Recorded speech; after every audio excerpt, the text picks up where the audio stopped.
नमस्कार, मैं हूं सिरांधा और आप देख रहे हैं कुछ तो है। श्री राम कथा में चित्रकूट बेहद अहम स्थान माना जाता है। वाल्मीकि रामायण में भी लिखा है कि वनवास के 14 साल में से 11 साल श्री राम ने चित्रकूट में ही गुजारे थे।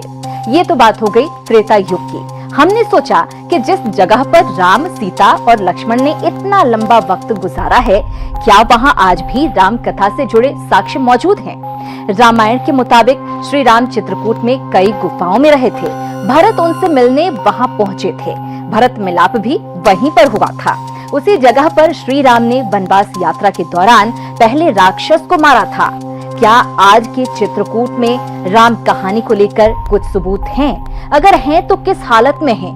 ये सब जानने के लिए हम पहुंच गए श्री राम के वनवास यात्रा से जुड़े सबसे अहम पड़ाव चित्रकूट। हमें बताया गया कि चित्रकूट में श्री राम से जुड़े एक नहीं सैकड़ों साक्ष्य आज भी मौजूद हैं।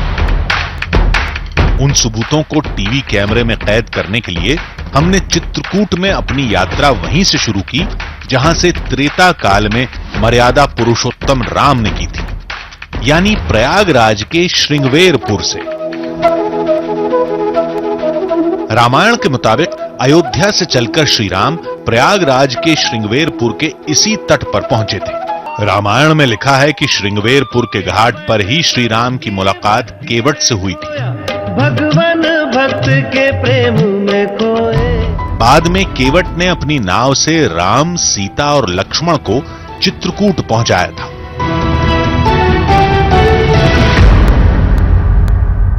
श्रृंगवेरपुर से हम चित्रकूट के लिए निकल पड़े, जहां राम से जुड़ी हैरतअंगेज निशानियों के मौजूद होने की बात कही जाती है। लेकिन चित्रकूट से पहले पड़ता है राजापुर, यानी रामचरितमानस के रचयिता तुलसीदास की जन्मस्थली। श्री राम जय राम जय जय राम। यहां पर एक ऐसा साक्ष्य मौजूद है जिसे देखे बिना चित्रकूट की यात्रा पूरी नहीं होती। श्री राम जय राम जय जय राम। कुछ ही देर में सैकड़ों साल पहले लिखी रामचरितमानस की पांडुलिपि हमारे सामने होगी, जिसे पुरातत्व विभाग की मदद से सुरक्षित रखा गया है। यही वो रामचरितमानस है जिसे 16वीं सदी में तुलसीदास ने अपने हाथों से लिखा था। इसे अवधी में लिखा गया था। इतने साल बाद भी इसके एक एक अक्षर को पढ़ा जा सकता है। हम सोचते थे कि रामचरितमानस किसी भोजपत्र पर लिखा गया होगा, लेकिन ये तो कागज था।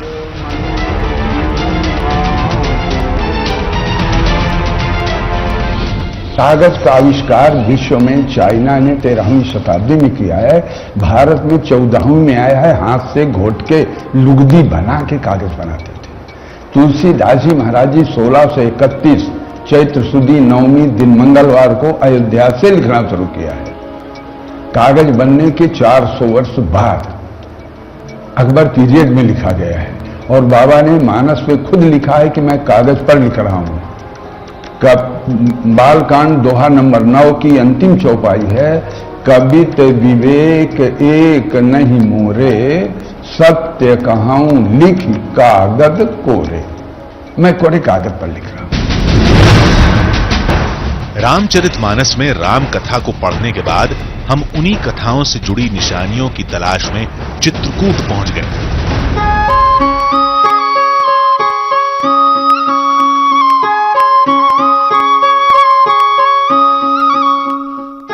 चित्रकूट मतलब मंदाकिनी नदी, मंदाकिनी नदी मतलब राम घाट। श्री रामचंद्र कृपालु भज मन। और राम घाट का मतलब चित्रकूट में राम कथा का सबसे बड़ा केंद्र। राम घाट के पास ही है श्री कामदगिरि पर्वत। बताया जाता है कि राम, सीता और लक्ष्मण ने चित्रकूट में सबसे ज्यादा वक्त कामदगिरि पर्वत पर ही बिताया था। आज पर्वत की जगह भले ही मंदिर ने ले ली है, लेकिन इससे आस्था में कोई फर्क नहीं पड़ा। कामदगिरि परिक्रमा में पहली निशानी थी रामशैया। कहते हैं इसी जगह पर श्री राम और सीता आराम किया करते थे, जिससे जुड़े निशान इन शिलाओं पर मौजूद हैं। ये जगह राम के मर्यादा पुरुषोत्तम रूप से जुड़ी है। कहते हैं वनवास के समय राम और सीता इसी जगह पर शयन करते थे और लक्ष्मण करीब की एक पहाड़ी पर दोनों की रक्षा में हमेशा तैनात रहते थे। राम शैया के बाद हमारी अगली मंजिल थी लक्ष्मण पहाड़ी, यानी चित्रकूट की एकमात्र जगह जो केवल लक्ष्मण के साथ जुड़ी हुई है।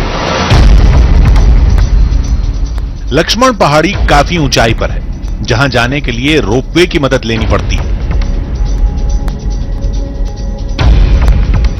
इस जगह पर लक्ष्मण से जुड़े कई निशान हैं।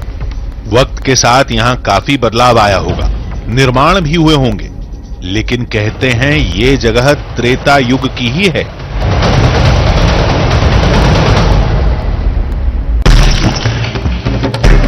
लक्ष्मण पहाड़ी से लौटते वक्त दिन ढल चुका था और शाम के वक्त राम घाट पर श्री राम की भक्ति धारा बहने लगी। घाट पर आरती शुरू हो चुकी थी।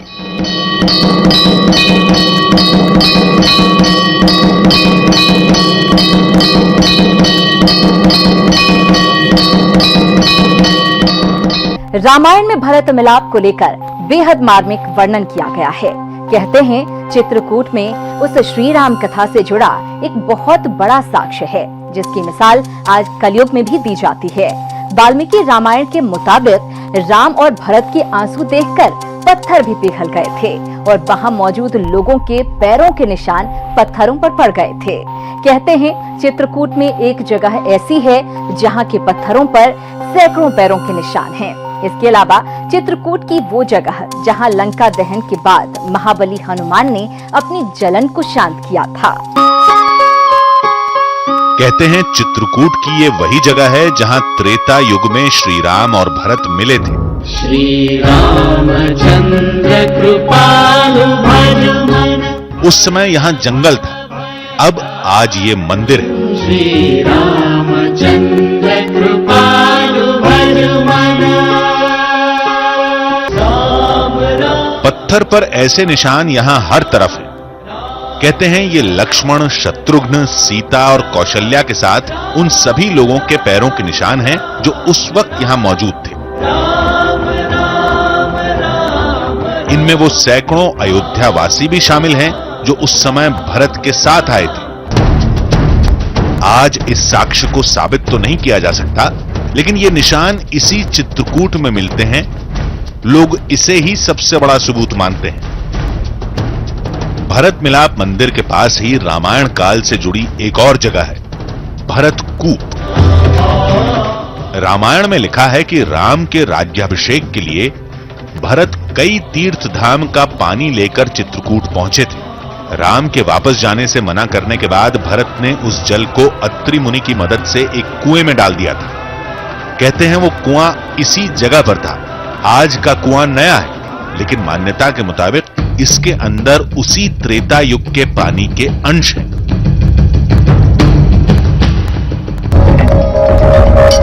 इसके जल को लेकर कोई प्रमाण तो नहीं मिलता, लेकिन लोगों की आस्था ही सबसे बड़ा सबूत है। लेकिन इस कूप से जुड़ी एक बात है जो इसे दिलचस्प बनाती है। आज भी यहाँ पर जो पानी है उसकी खासियत यह है कि आसपास ये चूंकि बुंदेलखंड का इलाका है, आमतौर पर सूखाग्रस्त इलाका माना जाता है, लेकिन ये हमेशा एक लेवल पर भरा रहता है और इसका पानी बिल्कुल साफ होता है, बिल्कुल क्रिस्टल क्लियर होता है। इसे अब तो शेड लगा दिया गया है, आसपास कुछ मरम्मत कर दी गई है, कुछ चीजें बना दी गई हैं, लेकिन ये सब कुछ जब नहीं था तो भी यहाँ पर इसी तरह से साफ पानी था। और मान्यता यह है कि ये कोई सामान्य जल नहीं है, बल्कि अलग अलग तीर्थों से जो पानी लाया गया था राम के राज्याभिषेक के लिए, उसे इस कूप में डाला गया और तब से ही इसका नाम भरत कूप पड़ गया। अब जिस चित्रकूट में राम ने एक लंबा वक्त बिताया हो, वहां भला हनुमान की कहानी कैसे नहीं होती। अब हमारी मंजिल थी चित्रकूट की सबसे ऊंची जगह, जो जुड़ी है श्री राम के परम भक्त महाबली हनुमान से। मान्यता के मुताबिक ये हनुमान धारा लंका से अयोध्या लौटते वक्त कुछ समय के लिए श्री राम का ठिकाना बनी थी और इसी जगह पर हनुमान जी की जलन शांत हुई थी, जो उन्हें लंका दहन के बाद से लगातार परेशान कर रही थी। उस कहानी को आज भी यहां आने वाले भक्तों को आस्था के साथ सुनाया जाता है। कहते हैं हनुमान धारा में बहने वाला जल गंगा नदी का है। इतनी ऊंचाई पर और वो भी इस जगह गंगा नदी नहीं बह सकती। लेकिन ये पानी कहां से आता है, कहां जाता है, कोई नहीं जानता और इस बात को लोग चमत्कार से जोड़कर देखते हैं। हनुमान धारा के पास ही सीता रसोई है, जिसके बारे में कहा जाता है कि यहां कभी माता जानकी श्री राम के लिए खाना बनाया करती थी। आज इस जगह पर प्रतीक के तौर पर एक रसोई घर बनाया गया है। चित्रकूट के आगे दंडकारण्य का जंगल शुरू हो जाता है, जहां राम और राक्षसों में कई भयंकर युद्ध हुए थे, जहां राम ने खरदूषण का वध किया था, लक्ष्मण ने शूर्पणखा की नाक काटी थी।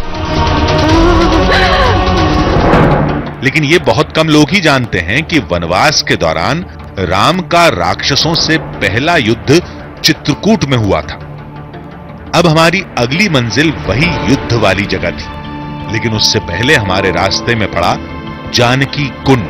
श्री राम, श्री राम। बताते हैं कि वनवास के दौरान माता सीता इस कुंड का इस्तेमाल करती थी। यहां पर इससे जुड़े कई साक्ष्यों का जिक्र किया जाता है। राम राम राम राम राम राम श्री राम राम राम। मंदाकिनी नदी का किनारा और ये जानकी कुंड। जानकी कुंड की कहानी तो आपको बता दी और अब इस कुंड को आप ध्यान से देख लीजिए। ये वो कुंड है जिसके अंदर आपको दिख पा रहा होगा कि ये 3 फुट स्टेप्स हैं। अब इसे पेंट लगाकर थोड़ा और विजिबल करने की कोशिश की गई है, लेकिन ये नेचुरल और प्राकृतिक तौर पर इस पत्थर पर पहले से ही था, जिसे अब पेंट लगा दिया गया कुछ वक्त पहले। लेकिन इसे ही मां जानकी का यानी देवी सीता का सबूत माना जाता है, उनका साक्ष्य माना जाता है। मान्यता यह है कि यही वो जगह थी जहां पर वनवास के दौरान देवी सीता आया करती थी और तब से ही उनके फुट स्टेप्स यहाँ पे, उनके जो चरण हैं, जिसे अब यहाँ सीता चरण कहा जाता है, वो यहाँ पर पड़ गए, जो आज भी इस चित्रकूट के जानकी कुंड में मौजूद है। जानकी कुंड के पास ही सती अनुसुईया मंदिर है। सती अनुसुईया अत्रि मुनि की पत्नी थी, जो अपने तप के बल पर मंदाकिनी नदी को चित्रकूट में लाई थी। रामायण के मुताबिक महर्षि वाल्मीकि के कहने पर भगवान राम अत्रि मुनि के आश्रम गए थे और सती अनुसुईया से मुलाकात की थी। कहते हैं यही मंदाकिनी नदी का किनारा है जहां सीता पहली बार सती अनुसुईया से मिली थी और अनुसुईया ने उन्हें दिव्य वस्त्र और आभूषण भेंट में दिए थे।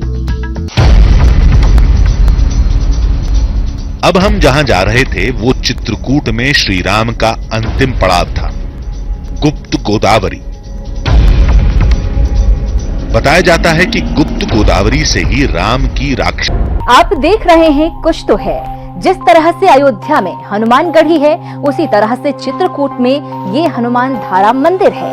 ये हनुमान धारा मंदिर और ये जगह बेहद खास है। साथ ही यहाँ सीता राम के वनवास जाते समय यहाँ बिताए समय की कुछ निशानियाँ भी मौजूद हैं। यही नहीं, चित्रकूट इसलिए भी खास है क्योंकि यहाँ वो निशानियाँ भी दिखाई देती हैं जो वनवास और रामायण काल के हैं।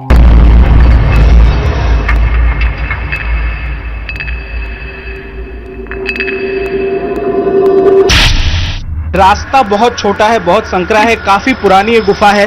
अब फाइनली हम इसके अंदर आ गए हैं और यहाँ पे कहा यह जाता है कि भगवान राम के वनवास शुरू होने से पहले की ये गुफा है, काफी पुरानी गुफा है और भी कई गोपनीय चीज है इस गुफा के बारे में जो अब तक हम नहीं जानते हैं।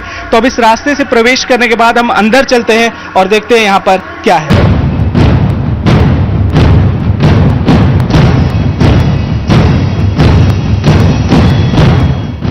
गुफा पूरी तरह प्राकृतिक थी। इसे बनाना इंसानों के बस की बात नहीं। कहते हैं भगवान राम के लिए खुद विश्वकर्मा ने इस जगह को तैयार किया था। आगे बढ़ते ही हमें राम दरबार नजर आया। श्री राम जय राम जय जय राम। कहते हैं राम लक्ष्मण ऋषि मुनियों के साथ यहीं पर दरबार लगाया करते थे। ये गुप्त गोदावरी गुफा के अंदर का ये जो राम दरबार है वो उनके वनवास शुरू होने से पहले से ही मौजूद रहा है। मान्यता के मुताबिक ये जो चित्रकूट की गुप्त गोदावरी के पास ये जो गुफाएं हैं, ये काफी पहले बना दिया गया था और रामचरितमानस में भी इस बात का उल्लेख किया गया है कि गुफा के बारे में पहले से ही जानकारी थी कि भगवान राम को वनवास होगा और तब वो किसी एक दिन आकर के यहाँ रुकेंगे। इस गुफा में राम कथा की एक अलग ही दुनिया बसती है। कहानी के मुताबिक इसी गुफा में राम और राक्षसों में पहला युद्ध हुआ था। श्री राम के तीर से मारे जाने वाला पहला राक्षस था मयंक, जिसे खटखटा चोर के नाम से भी जाना जाता है। यहाँ पे मयंक नाम का राक्षस रहता था। यहाँ जो है राक्षसों का बड़ा आतंक था। तो सीता जी ने जो है स्नान करने गई थी, राम जी का पहरा था, तो सीता जी के आभूषण जो है मयंक नाम का राक्षस चुरा के ले गया था। तो राम जी ने एक बाण को मारा था, तो राक्षसों का वध हो गया था। इसके बाद में उन्होंने शिला में एक बाण मारा तो दूध की धारा बह गई। इस काले पत्थर को मयंक राक्षस का प्रतीक माना जाता है। पूरी गुफा में इसी जगह पर पत्थर का रंग काला क्यों, इस पर किसी को भी हैरत हो सकती है। दावे के मुताबिक यहां बहने वाला पानी गोदावरी नदी का है, जबकि असल में गोदावरी नदी चित्रकूट से सैकड़ों किलोमीटर दूर नासिक में बहती है। इसकी भी कहानी बेहद दिलचस्प है। ये माता गोदावरी सीता जी की नरियल पक्ष की सहेली थी। भगवान राम जी के दर्शन करने के लिए व्याकुल हो चुकी थी। जब उनको नासिक पंचवटी को मालूम चला कि भगवान राम जी चित्रकूट में वास कर रहे हैं 14 साल के वनवास काल में, उनके दर्शन करने के लिए व्याकुल हो गई थी। अपने माता पिता से बिन बताए आई और प्रकट हुई। भगवान राम जी के चरण धुनी, बोली प्रभु मैं नदी और नाले के रूप में नहीं बनना चाहती हूँ, अपने धाम को गुप्त होकर जाना चाहती हूँ। ये पानी थोड़ा आगे तक जाता है, उसके बाद ये विलुप्त हो जाता है, किसी को मलमा नहीं चलता पानी कहाँ गया। इसीलिए इस जगह का नाम पड़ गया गुप्त गोदावरी। ये अद्भुत गुफा, यहां बहती गुप्त गोदावरी नदी और यहां से जुड़ी राम कथा, ये सब इस एक जगह से ही क्यों जुड़े हैं? कुछ लोग इसे संयोग मानते हैं और कुछ लोगों के लिए ये रामायण का सबसे बड़ा साक्ष्य है। कुछ और आगे बढ़ते ही गुफा में पानी का लेवल बढ़ने लगा। शुरुआत में पानी टखने तक था, जो आगे बढ़ते बढ़ते घुटने तक पहुंच गया। आगे गुफा तंग होती जा रही थी। जैसे जैसे हम लोग इस गुफा के अंदर, जो गुप्त गोदावरी गुफा के अंदर आते जा रहे हैं, ये काफी संकरा होता जा रहा है। काफी छोटी सी जगह है, जबकि पानी बढ़ता जा रहा है, जो वाटर लेवल है वो बढ़ता जा रहा है। माना यही जाता है कि यहाँ पे गोदावरी जो उद्गम स्थल है दूसरी गुफा में, उसके बाद वो पूरे रूप में आ जाती है और ये गोदावरी का जल है, गोदावरी का पानी है जो इस गुफा में है। बड़ी संख्या में जो श्रद्धालु यहाँ पर आते हैं, उनका यही मानना है कि ये वो जगह थी जहाँ पे गोदावरी नदी बहती हुई है और यहीं पर राम और लक्ष्मण का कुंड है, जहाँ वो पहुंचा करते थे। जब वनवास के दौरान राम और लक्ष्मण यहीं पर अपने कुंड में स्नान किया करते थे। गुफा में आगे राम कुंड और लक्ष्मण कुंड भी हैं, लेकिन यहां तक आते आते गुफा इतनी तंग हो जाती है कि लोगों को यहां से बाहर जाना पड़ता है। श्री राम से जुड़ी निशानियों की तलाश में चित्रकूट एक अहम पड़ाव है। चित्रकूट में राम से जुड़ी इतनी कहानियां हैं, इतनी निशानियां हैं कि यहां पहुंचते ही रामायण काल में होने का एहसास होने लगता है। और जब तक मंदाकिनी नदी में पानी बहता रहेगा, ये निशानियां रहेंगी, तब तक राम घाट पर श्री राम कथा गूंजती रहेगी।